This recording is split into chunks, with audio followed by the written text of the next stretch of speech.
Well, here we all are, still in pentool101.ai, or please just open up a blank document. That'll be fine.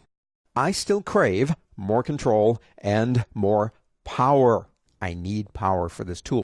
But don't forget, the ultimate way to master this tool is understanding how to use it. That's left brain, but practicing with it. The more you practice, the better you're going to get, and that's a fact. Now let's pick it up.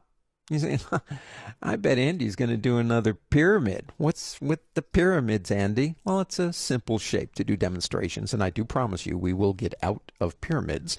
I'm going to click here.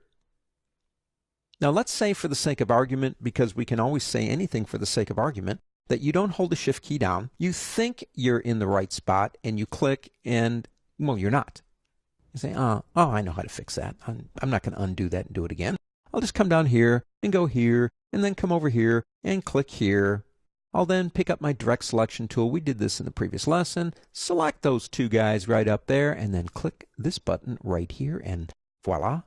Oh, big deal. Wasn't the end of the world, was it? Let me do Control-A, Delete. There is a way to physically control the placement of an anchor point as you are drawing it.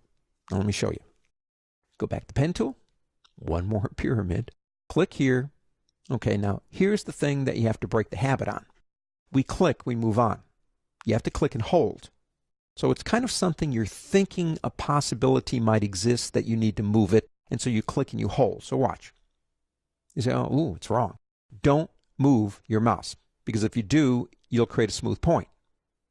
As you are looking at that point, reach over and press the spacebar key, and now you can move it. Now maybe you can get it straight. And then you click, and then you go to the next point and the next point. So that might be one way, but I'll be honest with you, that's kind of hard. It really is to get it exactly where you want it to be, because as you're holding the space bar down and then you're releasing the mouse, sometimes it can move just a little bit. But understand, I like that feature. I can begin to draw a shape, and I know I'm going to move it. I just want to get over here somewhere. And so I click and hold. Press the space bar, put it where I want it to be. Okay, then click to release, move on, come over here, do it again. Now this time you'll notice I did drag. If I hold the space bar now, I can move it again, let go, continue the drag process, space bar again, move it just a little bit more, continue the drag process, you get the idea.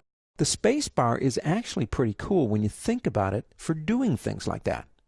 But for straight lines, I don't know if it's all that great. So let's do this. Control-A, Delete.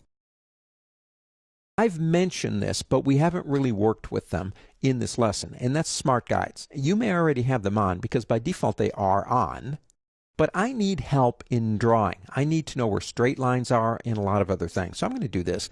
Don't have to, but I'm going to turn off these two layers and just give us a place to play here. So I'm doing, I don't know, maybe a pyramid again, whatever it is. I come over here and pick up this tool, but this time before I use it, I'm either going to press Control-U, that's Command-U on a Macintosh, Control-U in Windows, and let me do it from the pull-down menu. Smart Guide.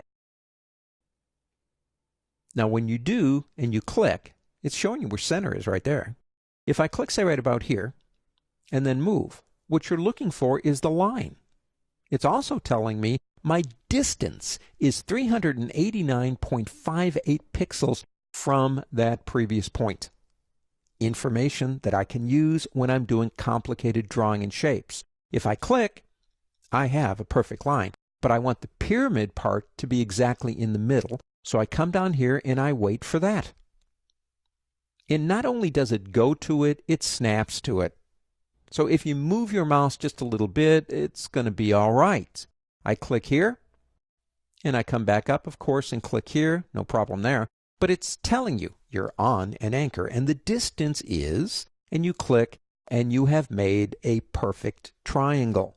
There are a lot of uses for Smart Guides. We'll be using them on and off throughout all of these lessons.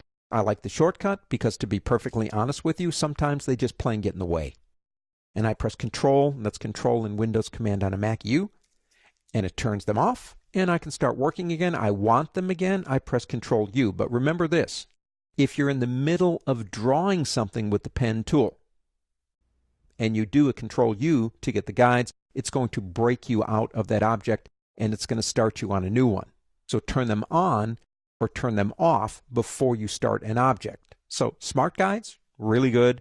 And don't forget that space bar when you're drawing with the pen tool to control the physical placement of the actual point.